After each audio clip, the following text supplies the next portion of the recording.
Welcome to I'm a Perfectionist, Get Me Out of Here, where we are all allowed to be perfectly imperfect. I am Aylin Webb, a licensed psychologist, cognitive behavioral and EMDR therapist, podcaster, author of Perfectly Imperfect and Transformation Through the Power of Quotes. My guest in this episode is the wonderful Amy Allard, who is a songwriter, singer from Suffolk. Amy had to go through quite a lot of anxiety because she had to put herself out there with her songs and her singing. And that was not an easy journey. Anxiety was getting in the way. But then she is sharing her steps with us, her journey, how she actually managed from being really, really anxious to getting out of her comfort zone in order to do what she loves the most. Hello, Amy, and welcome to I'm a Perfectionist. Get me out of here. It's so lovely to have you here.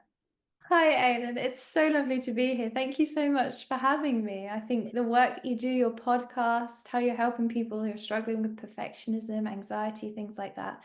I think it's fantastic that you've built this podcast that people can listen to, give advice, and yeah, and you're such a beautiful soul. It's honestly, it's been such a joy to connect with you. So thank you for having me. Thank you. And and it's really amazing you actually found us through this podcast because you found it really close to your soul, didn't you? And it Did. just makes me so happy that we are reaching people out there like you, and who also want to share their stories. And your story is amazing. You Oh, are a singer and a songwriter. We never actually had a guest who is doing what you're doing, and your story is just so inspirational and so wonderful. And I just thought it would be so lovely for other people to hear and be inspired by you as well. So can you perhaps share with us, now that you're a singer and songwriter, how what is your story? What brought you there? yes, yeah, well, it's certainly a path that I never thought I could take. I did not think that I could do music. I didn't think I was good enough. I didn't have any confidence. And even though it was always my dream, it was my dream deep down growing up as a little kid. I used to dance around my living room, coming home from school after a tough day, and just dance around to Taylor Swift. And I wanted to be Taylor Swift. I But saw your video. I I saw your video. It's so know, amazing. I think, how old are you? 8 years old, I'm maybe? not sure. Eight, I think 10 probably years about old. And 10. you're Probably about 10. dancing around. You I put it know. on Instagram, I think. That Yes, it's on you're dancing Instagram. Yeah, around, yeah. singing Taylor Swift songs. Yeah. Yes. Yeah, yeah. Oh, Always my dream to do that, but I didn't have enough confidence to. And I think I went off to, I did more kind of academic subjects at school, and then I did my A levels and things. And then I left sixth form and I started my own online jewelry company, which is completely different to music, but I always liked the idea of being an entrepreneur as well. So I did that. But then I felt like during COVID, I felt I was struggling badly with anxiety, and things were very tough, and they were very tough for everyone. And a lot of emotions were heightened because we were stuck indoors. And I felt like I wanted to do something else. And so I started journaling to kind of help me process my emotions. And that then turned into lyric writing. And I started writing songs, and I thought, oh wow, maybe I could like revisit this childhood dream I had. Maybe I could pursue like the singer-songwriter route. But I literally had zero confidence. I didn't know how I was going to build the courage to share those songs, and also as well overcome the obstacles of perfectionism, like with writing songs, because I knew I wanted to do it, but every song I wrote didn't feel good enough, or it took me forever to get started because I thought, oh, it's not going to come out how I want it to come out. And I've slowly realized that by writing more songs, just doing it, that perfectionism is defeated, and it's learning to overcome that. And I think I put so much pressure on myself in everything I do, that it has to be perfect, that it has to be right, and that but it comes in drafts, it comes in stages. So just getting it all out on the page, or if you're doing something different, if you're building something or making something, do your first attempt, and then you can always fix it. You can change it, and then next time you can make it a bit better. You can make it a bit better.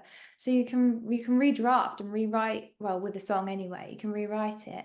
And I think that's the same for a lot of things, that you can, it doesn't have to be perfect first time round. Like, it's something that you chip away at.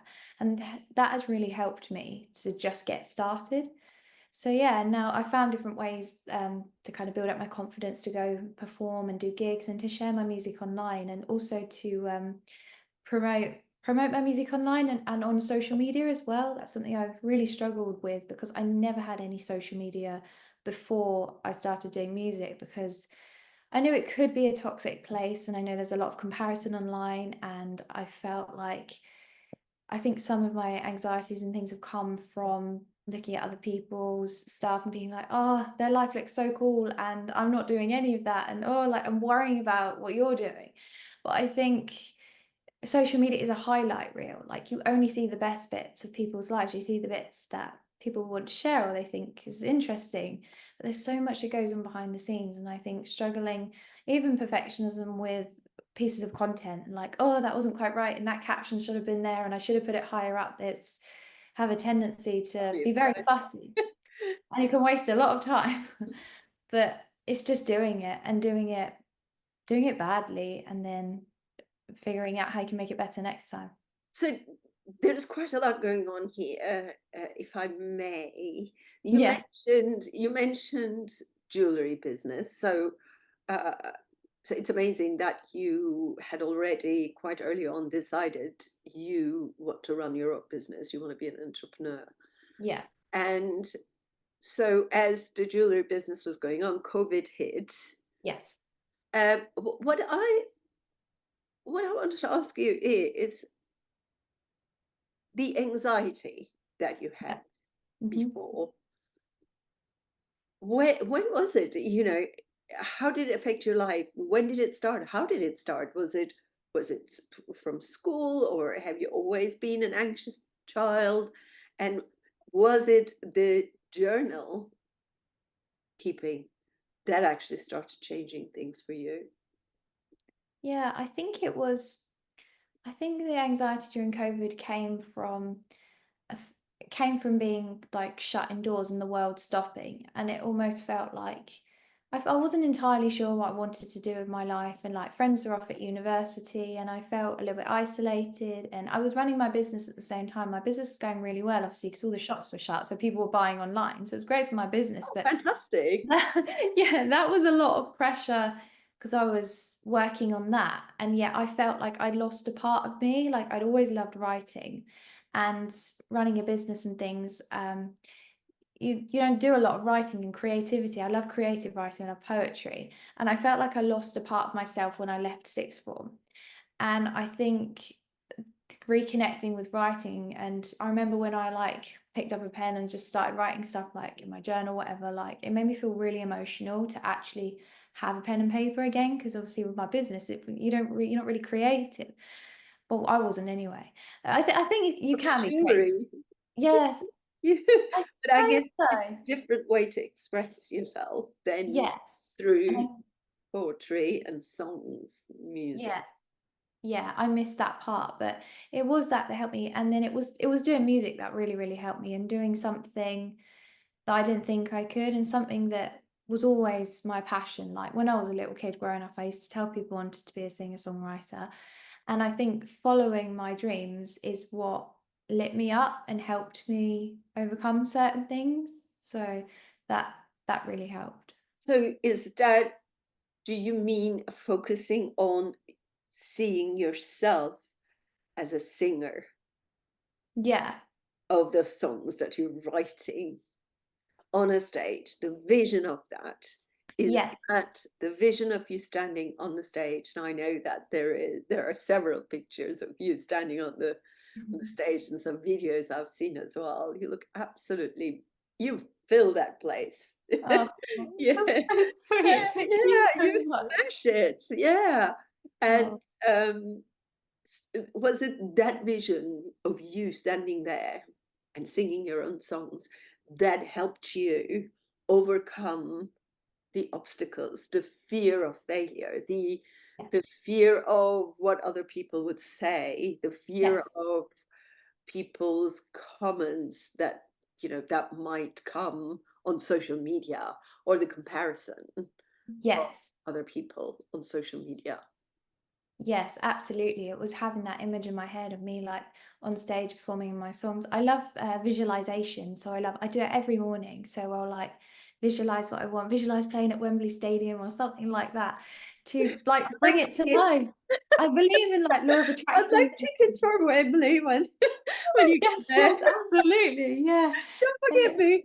no, of course not. No, you'll be VIP tickets, Aylin, don't you worry. Yeah, Maybe. Yeah, yeah. we'll be there too. Yes, it was so good. Yeah, I think having something to hold on to, and I knew that what I wanted was greater than the fear. So I wanted to be able to share my songs with people. I wanted to connect with people. I wanted to sing on a stage and songwrite and help people through music and, fulfill myself creatively. I wanted to do that. And that was greater than the fear of like what other people would think and other things. I mean, I was so worried. I remember the first time I said to my mum, like, I want to start singing lessons or I want to start writing songs. And I wrote out, I mean, my mum is lovely and so supportive, and my family are, but I felt so nervous to say that that was what I wanted to do because fearing judgment, and it was very unlike me 'cause I was never a singer or anything like that. And I think they were absolutely shocked, but in a good way. But it was terrifying, fearing what people would say and when you put yourself out there online. But I just knew that I would regret it more if I didn't do it. I think that's what overcome the fear of failure in that as well. Yeah, there is that as well, isn't there? That when you are lying in your deathbed Yeah, one day, and when you look back, what are, what would you like to say? exactly. Because I think there is a book about somebody who is working in a hospice, and the person has written that no matter how old they are, whether they are in their 20s, whether they're in their 80s, 90s, the common thing people apparently say is, I wish I lived the life according to what I wanted rather than what others wanted me to do and how others wanted me to live. Yeah. So I think you are, doing your future self a favor as well, I as hope so. yourself now.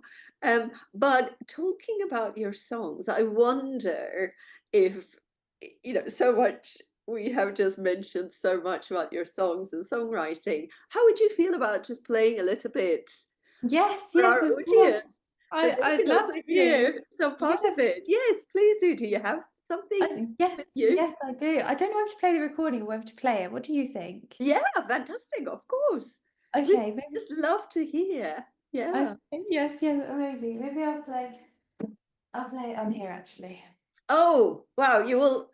Okay, Yeah, maybe so. fantastic. So we've got, just for those who are actually not watching this on YouTube, but listening to it on podcast, right now, Amy has just taken her guitar.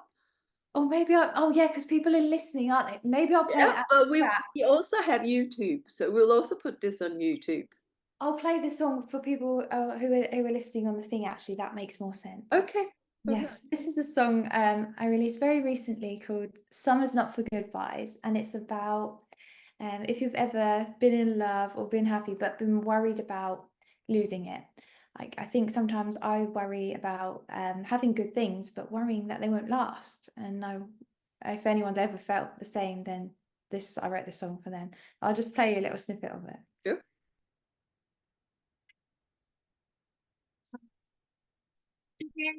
Tell me what would I do?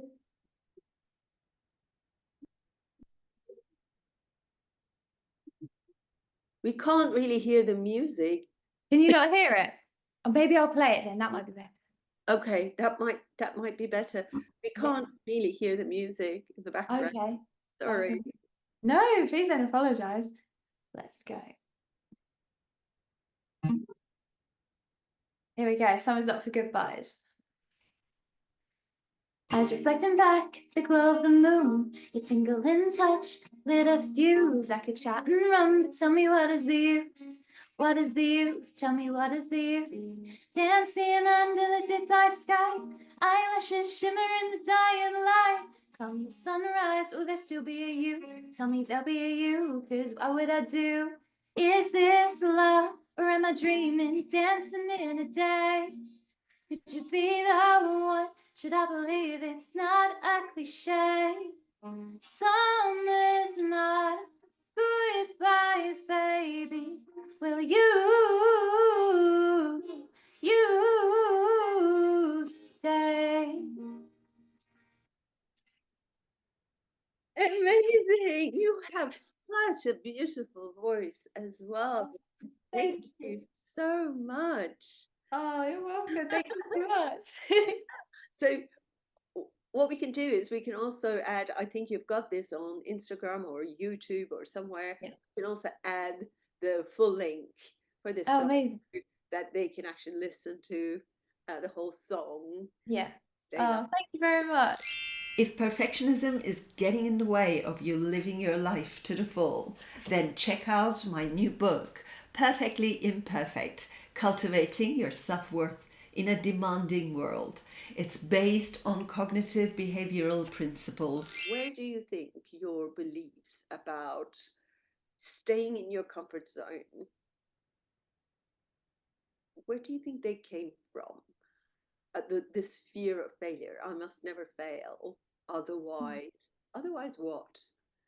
If you fail, you try something and it doesn't work. What is on the other side Yeah, of yeah. it? The fear. I think the biggest fears for me is disappointing myself, disappointing my family, letting them down. I think a lot of it came from because I was a high achiever at school and I was academic, and I needed to be the best in the class. I needed to get A stars all the time, 100% on the test, and I heaped a lot of pressure on myself. And I still do now in everything I do, like to do something to the best of my ability. And I think that that's where it comes from. And even like if you didn't do as well on a test at school or something, and having the teachers, say, is embarrassing, because people have they have expectations of you. And I think sometimes the fear of falling short of that is really scary. So I think that's probably where it came from. But yeah, I don't know if a lot of people can relate to that, but This is actually really interesting because we normally talk about three types of perfectionism, the three dimensions of perfectionism. So there is the expectations from yourself. All of these are, with perfectionism, completely unrealistic, yeah, yeah, all or nothing. So there's black and white, there's no gray zone with perfectionism. So expectations from yourself, for example, I must almost always get A's or A stars, or 100%. 99 is not acceptable. One of my clients told me, for example, when he got 99 out of 100, his dad would say, well, there's room for improvement then. Yeah. so expectations from yourself, expectations from others. For example, why can't they do it properly? Yeah, if you're in a workplace or if you're working with somebody making jewelries, why can't they do proper jewelries? Why do I have to do everything? Why can't they send it to the right address, or whatever it is? exactly. And then you end up also doing their job because other people are not doing it as good as perfect Yeah. as you think it should be to your standards.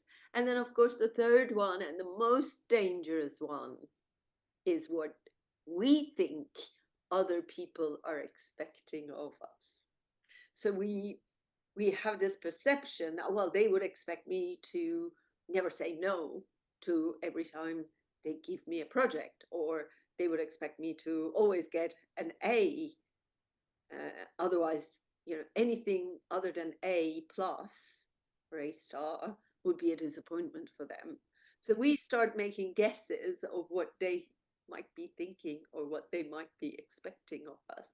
And that's the most dangerous one, because Yes. not enough what we expect from ourselves, we also think of what others are expecting and then putting extra pressure upon ourselves. Exactly. Social media, I think this is becoming, and it looks like from research also showing, this looks like it's becoming a really big problem. So Yes, you were really concerned about disappointing your family because they would be expecting you to do well, be successful with your songwriting and singing.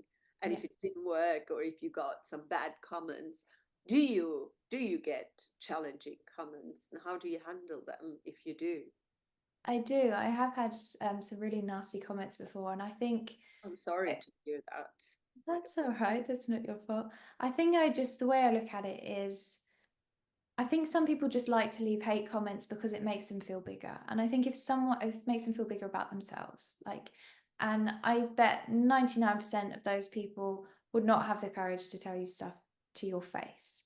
It's because they're hiding behind a screen. And what helps me is thinking that it's not me.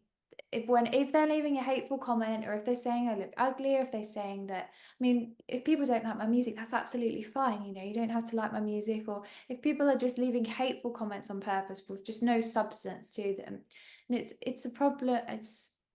They must have been hurt before to leave other people hate. And I think it's not me, it's their problem. Like, there's obviously, I feel sorry for them because obviously they've gone through something that has made them feel like they need to leave hate on other people's stuff. And I think that's what helps me get through it. I don't think they're getting at me. I feel like we've all got our own insecurities and everything. And I think that if people are leaving hate on your stuff, it's kind of them replying through their own insecurities. Does that make any sense? Absolutely, and it's so wonderful. What you're saying is just so wonderful. And yes, bullies, they usually feel so small about themselves that in order to feel better, they bully others to make them, to make an attempt to make them look smaller.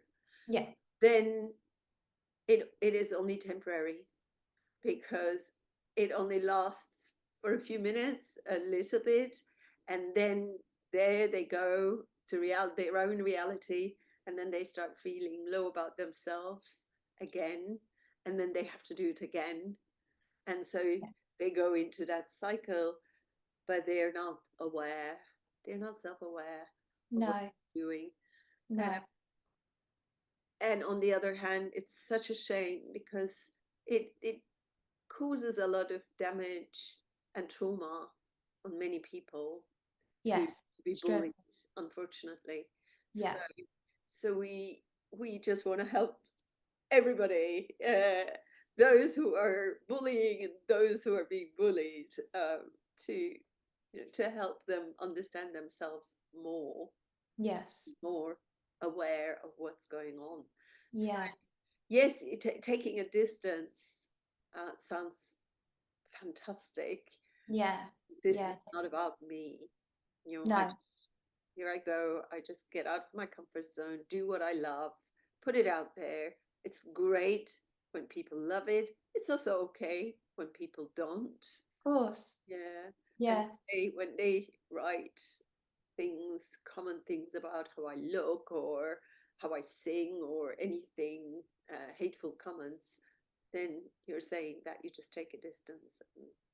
yes, I do. And I think it's something that I think as well, allowing yourself to feel it. Like, if someone's left a hurtful comment, like, allow it to sting for a bit, because when you feel it, that feeling only lasts so long, and then you'll go on, you'll get on, you know, I'll feel sad for a bit or whatever, and then you'll go on with your day, like you'll go out shopping, you'll go do that, and you will forget. Like, and time heals, doesn't it? I think, and then in like 2 weeks' time, you're like, oh yeah, that happened. Like, you won't even think of it, and I think, yeah, I think, and because online hate is awful as it is, and to say it, it goes on so much, and it shouldn't. Like, it should not be going on. Like you say, people have committed suicide and things like that over being abused online. It's dreadful, and it seems to happen to so many people, which is so unfair. That if someone's picking on you, and if someone's leaving hateful comments on you, like, it's not just you that it's happening to, which is awful. Like, it's awful that it's happening to so many people, but we're not alone in this. Like, anyone who's putting themselves out there online, anyone who's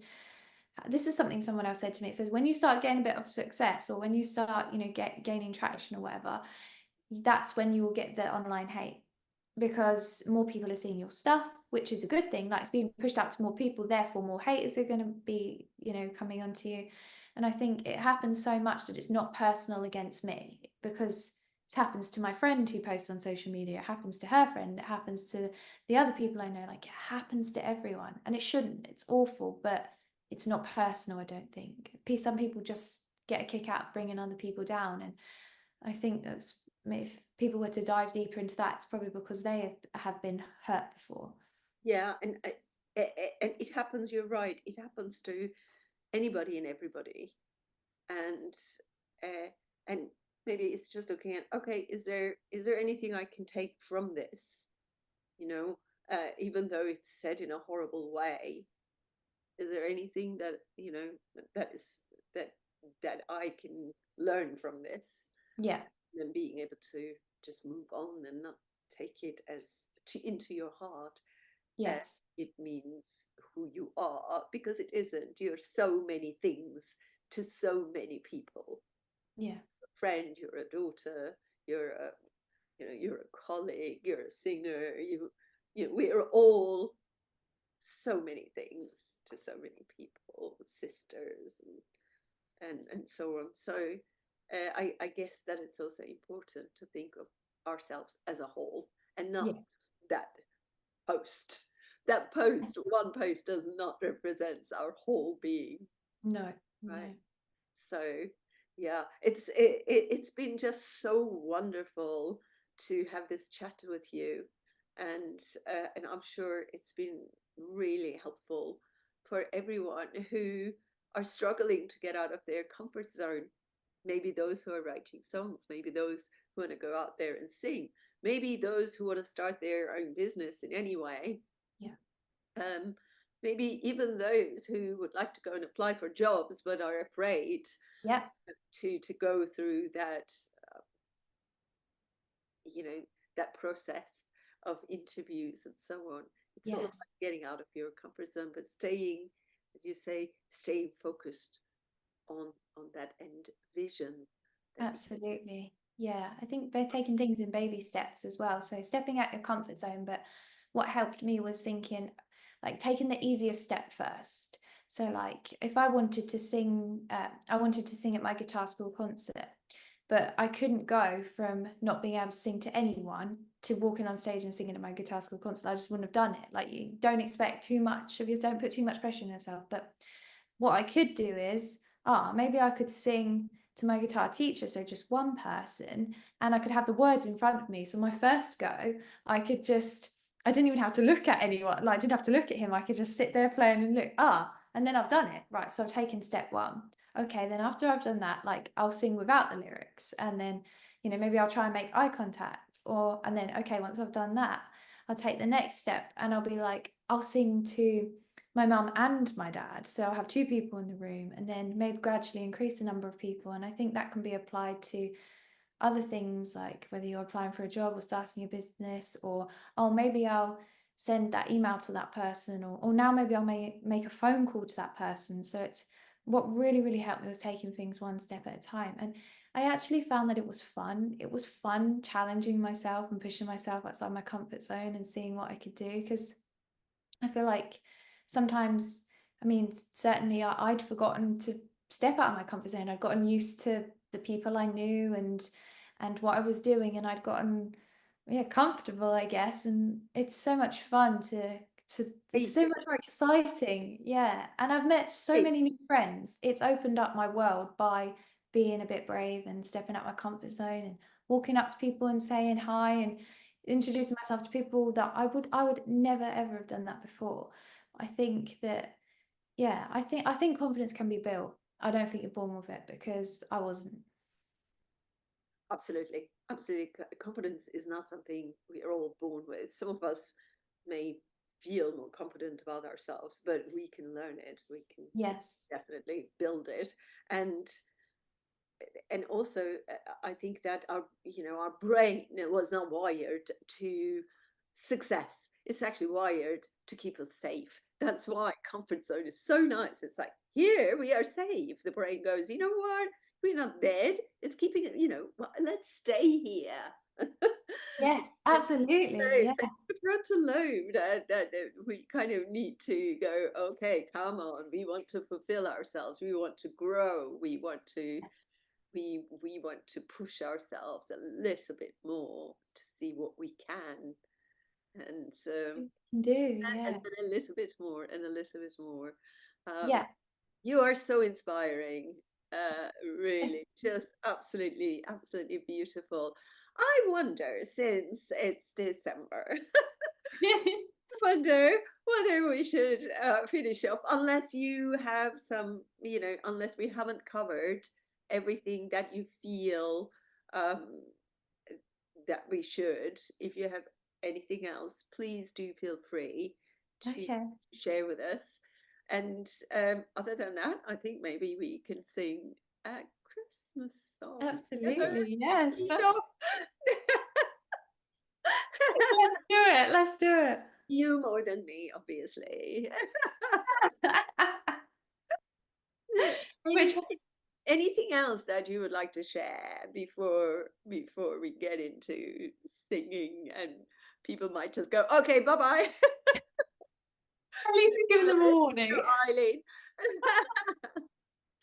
Yeah, I think just with the perfectionism, it's something that I think you can slowly chip away at, and just by making, whether it's writing that letter or writing that email or singing that song, and just do something and know it won't be perfect. And that's all right, because you can go back and improve it. And I struggle to make decisions. And I think that's often can be a trait of like perfectionism and stuff, because you're worried about, oh, did I make the right or wrong one? But I'm trying to challenge myself. This is what I'm working on at the moment, to make quick decisions and not overthink it, because I'm a serial overthinker. But so quick decision, move on. And then not, oh, should I have done this or should I do that? And so quick decisions, I think, helps with perfectionism. And then, like, I read something in a book the other day. A book that really helped me was actually Start Now, Get Perfect Later. And I know you've got some amazing books as well, which I need to check out. So everyone, go and check out Aylin's books. But yeah, it was saying something about your first decision or your first move is never going to be your best, because you're going to learn along the way. So make that first move, write that first letter, that first email, make that first decision as quick as possible. And then once you've made it, because you can get to your next better decision, your next better song, your next better email quicker. If you make that first one, if you make that first step quick, you can just get to being your best self even quicker. I really like that. That really spoke to me. Exactly. There's this paralysis of analysis, isn't there? When you Yeah, analyze and keep analyzing and analyze and analyze, you become paralyzed as well. So you don't take action, and imperfect action is better than perfect inaction. exactly. And Exactly. and I guess being aware of, if that first decision, and you just get on with it, if it doesn't work, if it didn't work, uh, be kind to yourself, Yeah, absolutely. rather than, oh, I'm so silly, beating yourself up. Why did I do this? I shouldn't have done that. No, you've done it with the knowledge that you had at that time. Now you know more. Now you know. Exactly. Exactly. Yeah. And that's what you mean about growing that little bit more. Yeah. Isn't it? Yeah. So yeah, so thank you so much for your firsthand experienced Oh, wise words. thank So you for having me. and and so here is our song. I think Yeah. we'll do the "We Wish You." Yes, Yeah, let's do shall it. we? Okay, you give it a cue, and I'll follow you. Okay, let's go. I don't even know what part of the song I'm starting at, but let's just So go. we wish you Wish you a Merry Christmas. a We wish you a Merry Christmas. We wish you a Merry Christmas Christmas and and a a happy Happy New Year. New And we won't go until, oh, I was going on. I love the bit at the end, and they're like, and a Happy New Year. Year. Woo! And Oh, thank I love you Christmas. so much, everyone, for listening. Thank And you. have a wonderful, wonderful new year. All Yeah. Yes. All and the best. thank Thank you so you. much for having me. Thank you for listening, everyone. Thank you, Aylin. What a joy. And thank you for everything you do to help people. Thanks. Thank you. And thank you for joining us today. You're welcome. Thank you for joining us in I'm a Perfectionist, Get Me Out of Here podcast. If you enjoyed this episode, please do leave stars and a review. Help me spread the word by sharing this with your friends and family. My practical manual, Transformation Through the Power of Quotes, will help you or someone you know get through tough times and feel happier. It is now available on Amazon paperback and Kindle. You can also check out our website, mindandmood.co.uk. Thank you again, and remember, imperfect action is better than perfect inaction. Bye for now.